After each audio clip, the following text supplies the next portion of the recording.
I do live in LA occasionally between tours, and I stay on the road 9 to 11 months a year because the world fascinates me. Travel fascinates me. Being on stage is the only place I want to be, and the world is the most amazing place I've ever been to. And home for me is depressing, hollowing, and really boring. I get back to my place, I'm like, whoa, cool, man, this guy's got great taste in music, good books. Oh, it's my place. I thought it was like some bitchin' hotel. And I come home to like little piles of foreign coins and receipts, and by 4 days, I'm really bored and I want to go. By the second trip to the grocery store, I'm like, oh, I'm in a rut and I got a jam. And so when I am home, I try and keep it interesting by going into LA culture because it is so surreal and obscene. Because so many young rocker boys have come from the Midwest into town to try and be Axl Rose. And so many people have come, so many girls have come in trying to be actresses. And the boys don't have any real talent, so their band never really takes off, and they end up with what's left of the hairdo, and they're living off their stripper girlfriend who came to town aspiring to be an actress. Found out that that's a starving gig if you're from nowhere, and so if you have a nice body, you can get by jumping up and down on stage in front of bored businessmen, and you find a rocker boyfriend to support, drive to band practice, and earn lots of money to support his drug habit. And so these people find each other, and year after year goes by, and everyone's dreams crumble, and you get this utterly surreal, insane landscape, which is Hollywood, where you see the guy from the huge band on Geffen, the band fell apart, he snorted and drank his fortunes away, and now he works at Blockbuster.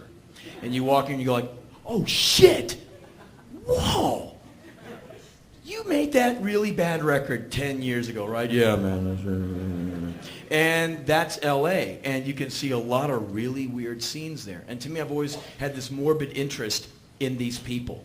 And so I was home, and I went through the LA Weekly, and I saw this ad for 2 nights at a club smaller than this. 2 nights of Ratt.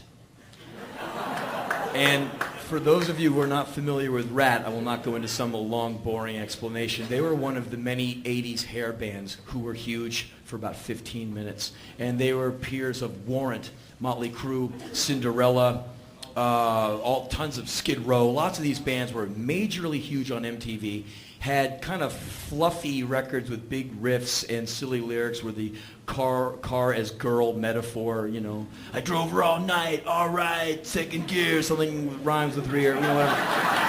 And they made these incredible videos, like the Warrant video where they're all humping the fire hose. There's a fire hose, get it? Yeah, right.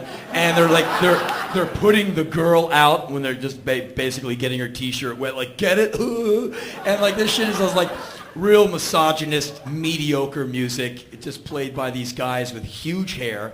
And they did the most incredible press shots where they get in the most garish outfits, blow their hair up to like 4 feet over their head, wear eyeliner and like lip gloss, and look at the camera like, I'm gonna rock you, dude. But with lip gloss on, to me, it just lacks a little conviction, and it sends out a really strange, ambiguous message. Because part of it is like, I'm gonna rock you, motherfucker. And the other part is like, yeah, oh, fuck me, you bastard. Oh, come on, enter me, yeah, you know? And so you'd see these guys and go, what's up with that, you know? And it was always curious to me, and Ratt was one of those bands, and they were huge for a minute. They put out their album that had the hit Round and Round, what goes around comes around, I'll tell you why, which had the perfect mix of like puss and macho in it. You know, little melodic, and then I'll tell you why, ooh, you know?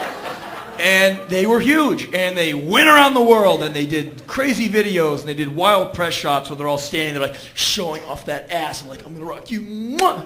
And they were rock's sexy pirates, if you will.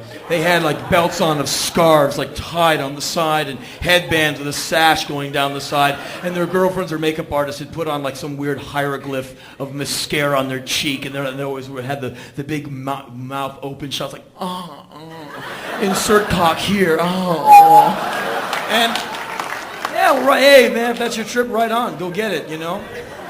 And so they had their time. And then the band put out a second record, and no one really heard it. And then I think the band put out a third record, and they couldn't even get the two T's on the end of Ratt on it before it dropped out of the Billboard 200. And the band broke up, went into drug habits, obscurity, botched solo projects, and just kind of was blown apart by Kurt Cobain. And it was great to watch all those bands have to reconfigure their thing and make it look like they were naturally going there anyway.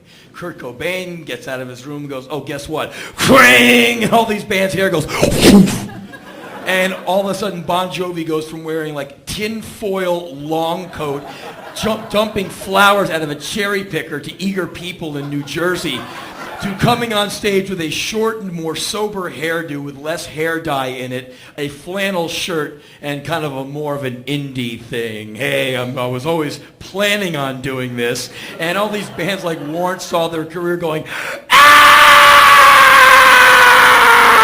And they tried to adapt, and guess what? It's too late for the woolly mammoth. They're like, oh!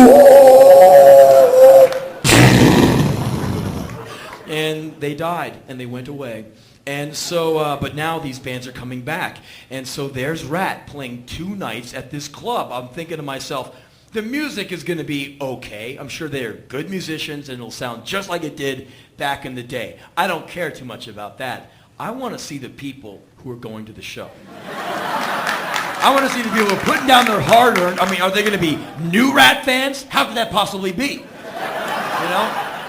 Or are they going to be people back in the day who are trying to recapture some of that 80s rock glory, to recapture that age when Top Gun was a movie on everyone's mind, you know? When Reagan kind of sleepwalked across America, you know, goo goo gaga, you know, time for my Robitussin, and you know, get back to that. Maybe it's their last desperate attempt to be 18 or like 22 again, now that they're all 30-something. So I said to myself, I've got to go. I've got to go to extend my experiment, my observations of Los Angeles as this experiment in